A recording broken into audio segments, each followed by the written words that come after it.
Everyone very very warm welcome to the professor BPSC channel. तो guys आज हम लोग देखने वाले हैं इंटरनेशनल रिलेशन में एक बहुत ही इंपॉर्टेंट कंट्री जिसका नाम है साइप्रस।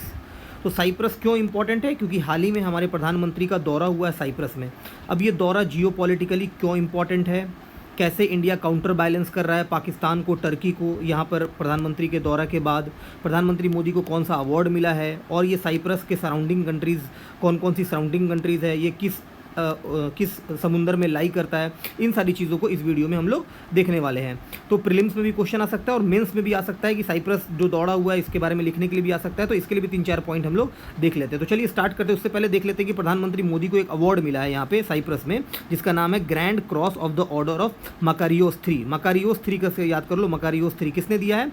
ये साइप्रस के प्रेसिडेंट निकोस क्रिस्टोडोलाइट्स ने ये अवार्ड दिया है, grand Cross of the order of Makarios. अब हम लोग आगे बढ़ते हैं थोड़ा सा।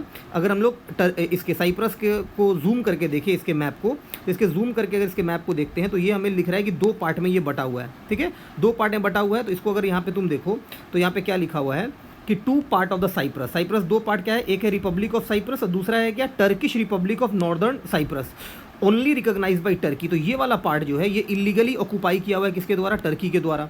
ठीक है, और ये वाला हमारा क्या है? ये साइप्रस के कंट्रोल में है। तो ठीक उसी तरह इंडिया क्या किया है, अभी साइप्रस में गया है प्रधानमंत्री मोदी, यहाँ पे गए हैं काउंटर बैलेंस करने के लिए टर्की को। क्योंकि टर्की क्या करता है, हमारा जो पाकिस्तान ऑक्यूपाइड कश्मीर है, टर्की क्या बोलता है कि पीओके किसका पार्ट है? पाकिस्तान का पार्ट है। टर्की हमेशा पाकिस्तान प्रोपेगेंडा को क्या करता है? सपोर्ट करता है। इसीलिए इंडिया क्या गया है यहाँ पे? इंडिया गया है, प्रधानमंत्री मोदी गए हैं साइप्रस में, और ये साइप्रस का जो है ये लैंड है, इसको वापस दिलाना है, और साइप्रस का भी जो भी राइट्स है उसको सपोर्ट कर रहा है इंडिया, और उसके लिए आवाज़ उठा रहा है इंडिया, है ना। तो ये हमारे लिए जियोपॉलिटिकली बहुत इंपॉर्टेंट है to counterbalance the Turkey को या पाकिस्तान को काउंटर बैलेंस करने के लिए ये दौरा बहुत ही ज़्यादा इंपॉर्टेंट है। इसके बारे में 2-3 पॉइंट देख लेते हैं। पीएम मोदी को क्या मिला है? Cyprus highest civilian award Grand Cross of the Order Makarios 3। इसके बारे में आपने देख लिया। अब आगे हम लोग बढ़ते हैं थोड़ा सा कि जो साइप्रस है ये ईस्टर्न मेडिटेरेनियन सी में है, ये याद रखिएगा।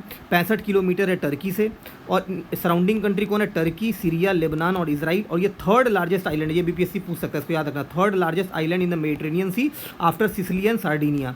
अब importance of Cyprus to India, India के लिए क्यों इंपॉर्टेंट है? कि परमानेंट सीट अगर सिक्योरिटी काउंसिल में चाहिए तो साइप्रस क्या करता है? इंडिया को हमेशा सपोर्ट करता है। एनएसजी मेंबर बनाने के लिए भी इंडिया को क्या करता है? साइप्रस सपोर्ट करता है।